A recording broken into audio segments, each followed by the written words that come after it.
Welcome student, स्वागत है आप सबों का यूट्यूब चैनल में। तो आज हम लोग इस वीडियो में देखेंगे क्लास 8 का मैथ एक्सरसाइज 10.2। ठीक है, ये जो बुक है JCRT बुक वाला देखते हैं हम लोग। ठीक है, तो चलिए देखते हैं हम लोग क्वेश्चन। ठीक है, क्वेश्चन को शुरू करने से पहले मैं आप लोग को बता दूं कि अगर यदि आप हमारे चैनल पर नए आए हैं तो हमारे चैनल के लाल बटन को दबा के चैनल को सब्सक्राइब कर दें और बेल आइकन को दबा दें ताकि आपको आने वाले वीडियो का नोटिफिकेशन मिलता रहे। तो चलिए आइए देखते हैं इसका पहला क्वेश्चन क्या है। तो चलिए ये आ गया हमारा क्वेश्चन। ठीक है, तो क्वेश्चन क्या कह रहा है, क्वेश्चन को पहले पढ़ेंगे, उसके बाद फिर इसको समझेंगे, फिर बनाएंगे, है कि नहीं। तो चलिए क्वेश्चन पढ़िए, देखिए क्या क्वेश्चन है। क्वेश्चन निम्न सरणी में, ठीक है, दबाव तथा आयतन के आंकड़े दिए गए हैं। दबाव और आयतन एक दूसरे के व्युत्क्रमानुपाती है। यहाँ पे आपको देखिए, यहाँ पे ये क्या है, व्युत्क्रमानुपाती। इससे पहले हम लोग एक्सरसाइज 10.1 में क्या देख रहे थे, अनुक्रमानुपाती, है कि नहीं, मतलब समानुपाती जो होता है। यहाँ पे क्या है कि व्युत्क्रमानुपाती, मतलब ये है आपका प्रतिलोम समानुपाती, है ना। मतलब आप लोग यदि इसको व्युत्क्रमानुपाती और अनुक्रमानुपाती में क्या अंतर है, ठीक है, क्या होता है नहीं होता है, तो इससे पहले वाला जो इंट्रोडक्शन वीडियो वाला था पार्ट, ठीक है, वो आप नहीं देखे हैं तो आप इस चैनल के प्लेलिस्ट में जहाँ यहाँ पे 8 क्लास का मैथ होगा वहाँ पे इसका इंट्रोडक्शन पार्ट मिल जाएगा आपको। ठीक है, वहाँ से आप इसको पहले देख के समझ लें, ठीक है, उसके बाद फिर देखें, और नहीं तो फिर हम तो यहाँ तो बताएंगे ही। देखिए, ठीक है, तो कहता है कि होते हैं तो दिए गए सरणी में रिक्त स्थान को भरिए, यानी कि जो आपका यहाँ सरणी दिया है जहाँ जहाँ खाली है, यानी कि यहाँ यहाँ यहाँ और यहाँ, इसको आपको निकालना है। ठीक है, इस स्थान को आपको भरने बोल रहा है। ठीक है, तो चलिए इसको बनाते हैं, लेकिन बनाने से पहले मैं आप लोग को जरा कुछ बता दूं। वो बताना क्या है कि आप लोग को जानना यहाँ ये है क्या, कि अनुक्रमानुपाती जब होता था तो क्या होता था। ठीक है,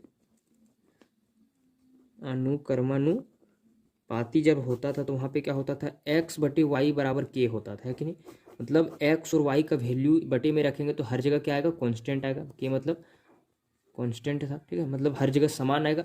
और यहाँ पे जो होता है व्युत्क्रमानुपाती, ठीक है, व्युत्क्रमानुपाती में उसमें क्या होता है, इसमें होता है क्या कि x को मतलब उल्टा होता है। ठीक है, मतलब व्युत्क्रमानुपाती का मतलब ही उल्टा, मतलब प्रतिलोम। ठीक है, तो x को गुना करेंगे y के साथ तो इसका वैल्यू क्या आएगा, हर जगह k आएगा। ठीक है, यहाँ पे ये बात है इसमें। ठीक है, मतलब क्या, इसको x बराबर क्या हो जाएगा, 1/y, तो इसको जब इधर भेज देंगे तो क्या हो जाएगा, x गुना y बराबर k। ठीक है, ऐसे, तो यही वाला वैल्यू हम लोग को निकालना है। ठीक है, तो ये चीज़ यहाँ देखने थे, तो इसी प्रकार से हम लोग को बनाना है। तो यहाँ पे चलिए आइए देखते हैं आप सोल्यूशन, इसका क्या होगा सोल्यूशन। ठीक है, क्या होना चाहिए, तो इस प्रकार से होगा, क्या होगा, यहाँ पे हम लोग को दिया गया है व्युत्क्रमानुपाती है तो, ठीक है, लिख दीजिए आप व्युत्क्रमानुपाती है तो, ठीक है, व्युत्क्रमानुपाती होगा तो क्या होगा, क्या होगा कि x गुना वाई होगा। ठीक है, और हर जगह ये क्या होगा, बराबर, मतलब 50 गुना 12 ये बराबर किसका हो जाएगा, 60 गुना y1 का। और ये किसके बराबर है, x1 गुना 8 का। और ये किसके बराबर है, और आगे जहाँ तक आएगा, ठीक है, ये फिर क्या हो जाएगा, 100 गुना y2, ये बराबर किसका है, x2 गुना 4। ठीक है, इतना ये सब मतलब बराबर ये दिया है। तो व्युत्क्रमानुपाती जब होता है तो ये गुना में बराबर होता है। तो आपको देखिए यहाँ पे निकालना है खाली स्थान जहाँ जहाँ, ठीक है, तो ये खाली स्थान, ये खाली स्थान, ये और ये खाली स्थान, तो आपको निकालना है। तो आप हर जगह जब बराबर होता है इसका मतलब क्या, कि इसको हम लोग लिख सकते हैं इसलिए ऐसे करके, ठीक है, 50 गुना 12 ये किसके बराबर हो जाएगा, 60 गुना y1 का। ठीक है, जब बराबर है, हर जगह सब बराबर है, तो ऐसे हम लोग लिख सकते हैं। ठीक है, तो ये जब हो जाएगा तो देखिए ये 60 आपका इधर गुना में इधर आएगा तो क्या हो जाएगा, बराबर के इधर भाग में हो जाएगा, है कि नहीं। तो इधर क्या हो जाएगा आपका, यहाँ पे 50 गुना 12 पहले से है और ये 60 आ गया नीचे भाग में हो जाएगा, और इधर क्या बचेगा, y1 केवल बचेगा। तो ये देखिए ये 0 और ये 0 कट जाएगा। ठीक है, काट दिए, 6 से काटेंगे तो 6 एकम 6, 6 दूना 12, 5 से जब गुना करेंगे तो कितना आएगा, 10 बराबर क्या हो जाएगा, y1, यानी कि y1 का मान कितना निकल गया, y1 का मान निकल गया 10। तो मतलब जो आपका फिल इन द ब्लैंक्स में पहला में वहाँ क्या हो जाएगा, यहाँ पे 10 हो जाएगा आपका। ठीक है, तो ये निकल गया। उसी प्रकार से आगे देखिए, आप हर जगह बराबर है तो आप चाहें तो इसको ऐसे लिख सकते हैं। ठीक है, अब क्या हो जाएगा, आगे आगे आप चाहें तो ऐसे लिख सकते हैं इसको, क्या कि देख से देखिए आपका 10 निकला था और y1 कितना निकल गया, 10। ठीक है, या फिर ऐसे हम लिख देते हैं यहाँ पे y1, और ये किसके बराबर है, x1 गुना 8, ये इसके बराबर है कि नहीं। तो यहाँ पे देखिए 10 और y1 आपका वैल्यू निकल गया था कितना, 10, और x1 इसको इधर ही रहने देते हैं, 8 इधर गुना में इसको इधर लाएंगे तो क्या हो जाएगा, ये भागम होगा। ठीक है, ऐसे तो यहाँ से काट देंगे, ठीक है। तो देखिए काटते हैं कैसे, 2 से अगर काटते हैं तो देखिए क्या हो जाएगा, यहाँ पे हो जाएगा 4 और यहाँ पे कितना हो जाएगा 30, ये कट गया। फिर 2 से काटेंगे तो यहाँ कितना हो जाएगा 2 और यहाँ हो जाएगा 5 और यहाँ पे 2 से काटेंगे तो यहाँ पे कितना हो जाएगा 15, यानी कि 15 को 3 से जब गुना करेंगे तो कितना आएगा, 15 को 5 से गुना करेंगे तो 15 5 कितना होता है 75 बराबर x1, यानी कि x1 का वैल्यू भी आपको निकल गया कितना 75। तो इसी प्रकार से आप आगे कर सकते हैं, मतलब कहीं से भी आप ले सकते हैं, ठीक है। अब x1 का भी मान निकल गया, तो आप देखिए आगे क्या है कि आपका जो है x1 गुना 8 जो था x/y बराबर 100 गुना y2 ऐसे लिख सकते हैं आप, ठीक है। तो ऐसे जब लिख दीजिएगा तो x1 आपका कितना निकल गया 75 गुना 8 बराबर यहाँ पे 100 है तो 100 और गुना कर दिए कितना y2, ठीक है। तो ऐसे लिखेंगे, देखिए यहाँ से क्या हो जाएगा कि 75 गुना 8 और ये 100 इधर आएगा तो कितना हो जाएगा, नीचे 100 होगा, ठीक है। और इधर आपका क्या बच गया, केवल y2 बच गया, तो y2 लिख दिए। अब देखिए काटेंगे इसको, कैसे काटते हैं, 75 को 25 से काटते हैं, ठीक है, या फिर 4 से आप काट दीजिए, 4 से काटते हैं तो 4 दूनी कितना होता है 8 और यहाँ पे कितना होता है 25 चौक 100, ठीक है। और 25 को काटेंगे तो 25 से कम 25 25 दिए 75 और इसको जब गुना करेंगे तो कितना होगा 6 बराबर क्या होगा y2, यानी कि y2 का मान कितना निकल गया 6 निकल गया, ठीक है। y2 का मान 6 निकल गया। और ये जब निकल गया तो आपको एक चीज़ और पता होना चाहिए क्या, कि 100 गुना y2 और ये किसके बराबर है x2 गुना 4 के बराबर है। तो देखिए यहाँ पे 100 गुना y2 का मान कितना है 6, यहाँ लिख दिया 6 बराबर x2 और ये 4 इधर गुना में है, सॉरी ये 4 इधर गुना में है, इसको इधर ले आएंगे तो क्या हो जाएगा, ये भागम हो जाएगा। काट देते हैं, देखिए इसको 4 से काटेंगे तो 4 एकम 4 और 25 चौक 100 ऐसे हो गया। अब 25 को 6 से गुना करेंगे तो कितना आएगा आपका 150 बराबर क्या निकलेगा x2। तो यही तो हम लोग को निकालना था, ठीक है। तो आपका हर जगह निकल गया, आप चाहे तो इसको ऐसे लिख सकते हैं यहाँ पे, ठीक है। अतः क्या क्या दिया था आपको निकालने के लिए, क्या क्या निकालना था, पहले निकालना था y1, तो y1 कितना निकल गया 10, फिर x2 आप ऐसे कोमा दे के लिख दीजिए x1 कितना निकल गया 75, ठीक है। और फिर y2 आपका कितना निकल गया 6 और x2 कितना निकल गया आपका, x2 आपका निकल गया अभी जो निकाले थे हम लोग 150। तो यही आपका हो गया क्या आंसर। तो इस प्रकार से इसको क्वेश्चन को बनाना है, ठीक है। चलिए आइए देखते हैं अगला क्वेश्चन। तो चलिए देखिए आगे क्वेश्चन नंबर दूसरा, क्वेश्चन नंबर 2 क्या कहता है कि निम्न सरणी में वृक्ष की लंबाई तथा उसकी छाया की लंबाई एक्स और वाई में अनुक्रमानुपाती का संबंध है, मतलब आपस में उल्टा है, ठीक है, ठीक है, ऐसे बात कर रहा है। तो रिक्त स्थान को भरिए, तो वृक्ष का लंबाई यहाँ दिया है एक्स में और छाया का लंबाई दिया है, आपको खाली स्थान निकालना है। तो जैसे पहला क्वेश्चन बनाए थे वैसा ही इसमें भी बनाना है। मतलब क्या कि जब व्युत्क्रमानुपाती होता है तो क्या होता है, मतलब कि एक्स गुना वाई जो होता है हर जगह क्या होता है कांस्टेंट होता है, मतलब हर जगह बराबर होता है। हम वो जो शुरू में लिखे थे वो लाइन को नहीं ले रहे हैं, ठीक है। तो ये हर जगह जब बराबर होता है तो ये जब बराबर होगा तो मतलब क्या होगा कि 40 गुना y1 ये किसके बराबर होगा 20 गुना 15 के बराबर होगा, क्योंकि ये दोनों और ये दोनों आपस में बराबर होना चाहिए, व्युत्क्रमानुपाती है तो, ठीक है। ये दोनों बराबर है तो इसका मतलब क्या होगा कि 40 को उधर अगर यदि हम भेज दें तो क्या होगा कि y1 बराबर क्या हो जाएगा, इधर 20 था और ये 15 आएगा और नीचे हो जाएगा 40, गुना में था इधर भागम हो गया। अब यहाँ से काट देंगे, 1 0 और 1 0 काट दिए, ठीक है। अब इसको 2 से काटेंगे तो कितना आएगा 2 और इसको जब काटेंगे 2 से तो यहाँ पे हो जाएगा 2 और ये 2 से जब इसको काटेंगे तो कितना हो जाएगा 7.5, यानी कि y1 का कितना वैल्यू निकल गया 7.5, ठीक है। तो ये एक वैल्यू ये हम लोग को पता चल गया, समझ रहे बात को, यहाँ का कितना मान होना चाहिए 7.5, ये हम लोग को पता चल गया। तो आइए आगे फिर कैसे कर सकते हैं हम लोग, ये देखिए जैसे आपका दिया है 20/15 पहले से है 20 गुना 15, इसको ऐसे लिख सकते हैं। और ये किसके बराबर होगा, इसके भी तो बराबर होगा x1 गुना 5, इसके भी बराबर हो गया ये बात, ठीक है। तो अब क्या करना है हम लोग कि 20 गुना 15 है और इस 5 को इधर ले आएंगे तो क्या हो जाएगा, ये भाग में हो जाएगा और इधर आपका क्या बच गया x1 केवल बच गया, भाग दे देते 5 देंगे तो 5 1 का 5 और 5 दिया 15, यानी कि 20 को 3 से गुना करेंगे तो कितना आएगा 60, यानी कि x1 का मान कितना निकल गया आपका, x1 का मान निकल गया आपके पास 60, ये हो गया। अब फिर आगे देखिए, आगे एक चीज़ और दिखेगा आपको क्या कि x1 जो है गुना 5, ठीक है, क्वेश्चन में x1 गुना 5 ये किसके बराबर है 10 गुना y2 के बराबर है, ठीक है। तो आपको x1 का वैल्यू निकल गया कितना 60 और ये गुना 5 हो जाएगा और यहाँ पे कितना है 10 गुना y2 ऐसे लिख देंगे, ठीक है। अब इस y10 को इधर ले आएंगे तो क्या हो जाएगा 10 गुना 5 पहले से है और ये 10 नीचे इधर आ जाएगा, इधर क्या बच जाएगा आपका केवल y2 बचेगा। तो ये 0 काट दें, इसको जब गुना करेंगे तो कितना आ जाएगा 6 5 30 बराबर क्या हो गया y2, यानी कि y2 का वैल्यू कितना निकल गया आपके पास 30 निकल गया। अब देखिए एक चीज़ और, एक वैल्यू और हम लोग को निकालना है, ठीक है। तो मतलब क्या है कि 10 गुना y2 और ये किसके बराबर है x2 गुना 40 के बराबर है, ठीक है। तो हम लोग 10 का 10 हो गया, y2 आपको पता है कितना 30 है, और x2 नहीं पता तो x2 लिख दीजिए और गुना 40 लिख दीजिए। इस 40 को इधर भेज दिया जाए तो क्या हो जाएगा, इधर 30 होगा और बराबर के इधर आएगा तो ये भागम हो जाएगा, है कि नहीं। 40 इधर क्या बच गया, केवल x2 बच गया। तो 1 0 1 0 काट दिए यहाँ से। इसको जब काटेंगे तो 4 एकम 4, ठीक है। और यहाँ पे जब देंगे तो कितना हो जाएगा, 7 चौक 28 और बच गया 2 तो 5 20। मतलब क्या निकला कि 7.5 किसके बराबर निकला, x2 के बराबर निकला। तो ये बात निकालना था हम लोग को, ठीक है, यही सब चीज़। तो इसका मतलब क्या हो गया, आप यहाँ पे इसको दिखा सकते हैं ऐसे करके। अतः ठीक है, x1 पहले निकालना क्या था आपको, y1। तो y1 जो निकला था वो कितना निकला था, 7.5, ठीक है। और x1 जो आपको निकला वो कितना निकल गया, 60, ठीक है। y2 जो निकला वो आपका 30 निकल गया, और x2 जो आपका निकला वो कितना निकल गया, 7.5, ठीक है। और यही आपका क्या हो गया, सारा का सारा आंसर। तो इस प्रकार से इसको बनाना है, ठीक है। चलिए आइए देखते हैं अगला क्वेश्चन इसका। तो देखिए क्वेश्चन नंबर 3 आपका आ गया।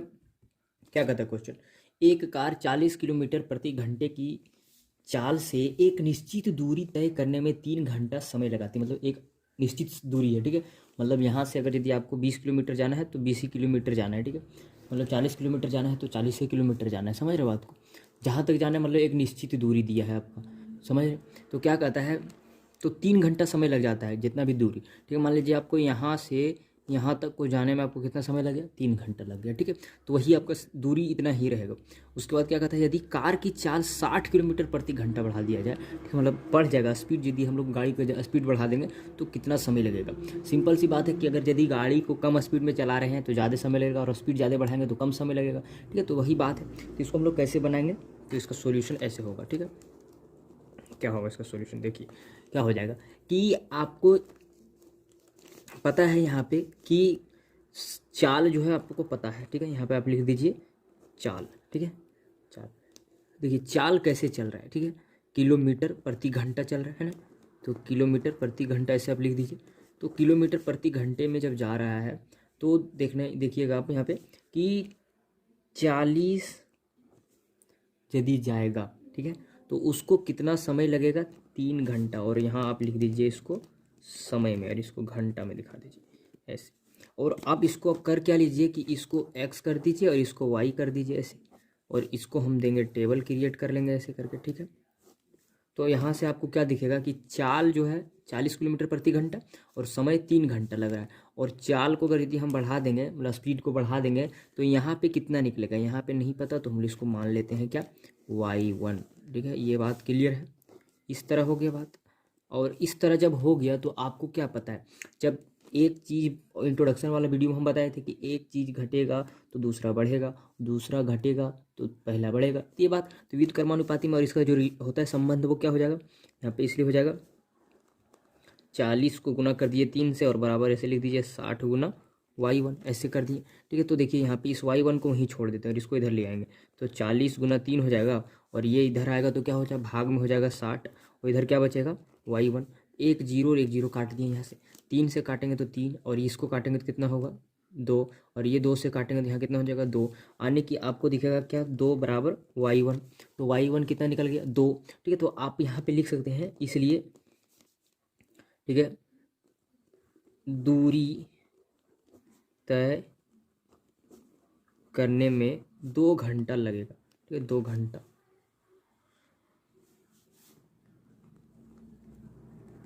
कब लगेगा, जब स्पीड को हम बढ़ा देंगे, ठीक है, 60 किलोमीटर प्रति घंटा बनाएंगे तो, ठीक है। तो इस प्रकार से, तो इस तरह हो गया इसका आंसर। तो इसी प्रकार से बनाना है आपको सारा क्वेश्चन। चलिए एक और क्वेश्चन देखते हैं। तो देखिए ये आ गया क्वेश्चन नंबर 4। तो क्वेश्चन नंबर 4 क्या कहता है कि एक बैलगाड़ी 12 किलोमीटर प्रति घंटे की चाल से चलकर एक निश्चित दूरी 45 मिनट में पूरा करता है, ठीक है। कहीं पे भी जा रहा है बैलगाड़ी तो 45 मिनट में चलता है, और उसका स्पीड क्या है 12 किलोमीटर प्रति घंटा। बैलगाड़ी तो है वो स्लो होता है, वो धीरे धीरे चलता है कि नहीं। तो कहता है कि 45 मिनट लगाता है कहीं पे भी जाने के लिए, तो उस 20 मिनट वही दूरी को तय करने में 20 मिनट लगेगा। तो कितना स्पीड से जाएगा, तो 20 मिनट लगेगा, है कि नहीं, क्योंकि उसका आधा हो रहा है, आधा से भी कम ज़्यादा हो रहा है कि नहीं, बिल्कुल। तो इसको देखिए कैसे बनाएंगे, यहाँ से आप ऐसे कीजिए, ठीक है। आपको यहाँ पे दिखेगा क्या कि देखिए आपको दिया है, ठीक है, पहली बात दिया है कि वो प्रति घंटा जा रहा है, यानी कि चाल जो उसका दिया है आपका, ऊपर में आप लिख लीजिए चाल ऐसे, ठीक है। और वो किस में है, किलोमीटर प्रति घंटा, इसको आप x मान लीजिए, ठीक है। और दिया क्या है आप यहाँ पे देखिए, उसका जो दिया है यानी कि जो समय दिया है वो भी आपको दे दिया है यहाँ पे, समय दे दिया है। क्या दिया है वो दिया है किस में, आपको मिनट में दिया है, तो अब मिनट में लिख दीजिए, क्या दिक्कत है उसको, मिनट में लिख दिए। और इसको जो है आप वाई मान लीजिए ऐसे करके, ये बात क्लियर है। ये टेबल बनाना इसमें थोड़ा जो है लगेगा समय, उसके बाद बनाना बिल्कुल आसान, तो ये कर लिए। उसके बाद क्या है कि देखिए आपको चाल जो है 12 किलोमीटर प्रति घंटा जा रहा है, तो उसको कितना समय लग रहा है, 45 मिनट। और पूछ रहा है हम लोग को कि 20 मिनट समय लगेगा तो वो कितना स्पीड से जाएगा, तो नहीं पता, उसको मान लिए हम क्या, x1। देखिए इस प्रकार का क्वेश्चंस को आप ऐसे बना के टेबल में बनाइए, या फिर इस तरह नहीं समझ में आता है तो आप इसको क्या कीजिए, आप इसको ऐसे भी लिख के मान के बना सकते हैं, ठीक है। कि माना कि 20 मिनट में दूरी तय करने के लिए बराबर है x किलोमीटर प्रति घंटा, इस प्रकार से स्पीड। उसके बाद वहाँ से आप बनाइएगा तो बहुत लंबा जाएगा, इसलिए हम लोग ऐसे टेबल में बनाएंगे तो शॉर्ट में बनेगा। तो क्या हो जाएगा, अब यहाँ पे क्या होता है, क्योंकि क्या होता है कि x गुना वाई बराबर क्या होता है, हर जगह कांस्टेंट होता है, ये हम जानते हैं, ठीक है। ये बात हम लोग को जब पता होता है कि व्युत्क्रमानुपात देखिए ये बढ़ेगा तो ये घट रहा है कि नहीं, तो ये बात हम लोग को जब पता है तो क्या हो जाएगा, 12 गुना 45 बराबर क्या हो जाएगा, x1 गुना, मतलब x वही x गुना 20, ये बात होगी, ठीक है। अब 1 को हटा दीजिए, अब x खाली रह दीजिए, ठीक है, x हो गया। तो इस x को उधर छोड़ देते हैं, बाकी को इधर ले आते हैं, तो 12 गुना इधर कितना हो जाएगा 45, इधर कितना बच गया x, और ये वाला चीज़ ले आए इधर तो ये भागम हो जाएगा। यहाँ से देखिए आप काट सकते हैं, काट दीजिए, 2 से काट देंगे तो कितना आएगा, यहाँ पे हो जाएगा कितना 6, और इसको जब काट देंगे तो यहाँ कितना हो जाएगा 10, ये बात है, क्लियर है। अब मान लीजिए इसको काट देते हैं 2 से, तो कितना हो जाएगा यहाँ पे 3, और यहाँ पे कितना हो जाएगा 5, 2 बचे, 5 से काट देंगे तो 5 एक हम 5, और 9 बचे कितना होता है 45, और 9 को जब 3 से गुना कर देंगे कितना हो जाएगा, 9 दिया 27 बराबर x, यानी कि x का मान आपको कितना निकल गया, यहाँ पे 27 दिख रहा है, ठीक है। तो ये 27 हो गया, और जब 27 निकल गया तो इसका मतलब क्या समझ में आया हम लोग को कि वो कितना स्पीड से चलेगा, तो आप यहाँ पे ऐसे करके देख सकते हैं। इसलिए 27 किलोमीटर प्रति घंटा से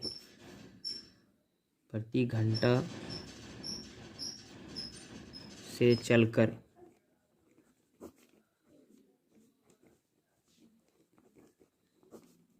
निश्चित दूरी को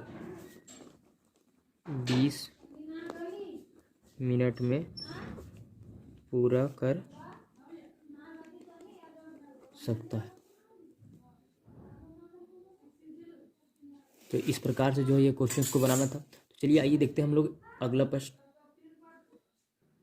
ये है क्वेश्चन नंबर 5, ठीक है। तो देखिए क्या कहता है कि 6 पंप एक हौज को 12 घंटे में खाली करते हैं, ठीक है। कोई भी पानी है, टंकी मान लीजिए, ठीक है, हौज दिया है, उस हौज में कितना 20 पंप एक हौज को 12 घंटा में खाली करता है। 20 को पंप लगाए हैं तो 12 घंटा में उसको खाली कर देता है। यदि हौज को 4 घंटा में खाली करना होता तो कितना पंप का आवश्यकता होता, ये हम लोग को पूछ रहा है। मतलब आपको क्या क्या यहाँ पे दिया, आप समझिए जाए। यहाँ पे आप इसको जब बनाएंगे तो ऐसे बनाएंगे, क्या कीजिए आप, नल है तो पंप है तो पंप लिख दिए हम यहाँ पे, ठीक है, मतलब पंप है तो यहाँ पे लिख देंगे हम पंप की संख्या। तो देखिए पंप का संख्या जो x है वो कितना, आपका 20 पंप लगेगा, तो खाली कितना देर में कर रहा है, उसको कितना समय लगेगा, कितना समय लग रहा है उसको लगेगा कितना, 12 घंटा लग रहा है कि नहीं, 12 घंटा लगा। और ये समय जो है घंटा में है, आप यहाँ दिखा सकते हैं ब्रैकेट में, ठीक है, 12 घंटा लग रहा है। अब देखिए आगे आपको क्या है दिखेगा कि ये कितना हो गया, तो आपको पूछ रहा है कि 4 घंटा अगर यदि लगेगा, ठीक है, 4 घंटा लगेगा तो कितना पंप हम लोग बैठाएंगे, तो नहीं पता, तो उसके लिए क्या किया हम x कर दिए। तो आपको यहाँ पे पता क्या चला, देखिए यहाँ सिंपल सी बात है, क्योंकि पंप का संख्या अगर यदि हम लोग बढ़ाएंगे तो कम समय लगेगा, तो ये क्या होगा, आपस में अनुक्रमानुपाती हो, मतलब नहीं है, व्युत्क्रमानुपाती है। तो इसके लिए क्या करना होगा हम लोग को, क्या जानते हैं हम लोग कि x गुना वाई बराबर क्या होता है, कांस्टेंट होता है हर जगह, ठीक है। तो ये जब बराबर होता है ये हम लोग जानते हैं, तो इसका मतलब क्या हो गया कि 20 गुना 12 बराबर क्या हो जाएगा, x गुना 4, ये हो गया। और x को 4 को इधर यदि हम ले आएंगे तो इधर 4 भागा में हो जाएगा, इधर क्या बच गया आपका, केवल x बच गया। अब 4 से भागा दे देते हैं, तो 4 एकम 4 और 4 तिया 12, और इसको जब गुना करेंगे तो कितना होगा, 20 तिया 60 बराबर x। तो आप यहाँ से आप लिख सकते हैं क्या, अतः 60 पंप 4 घंटा में हौज खाली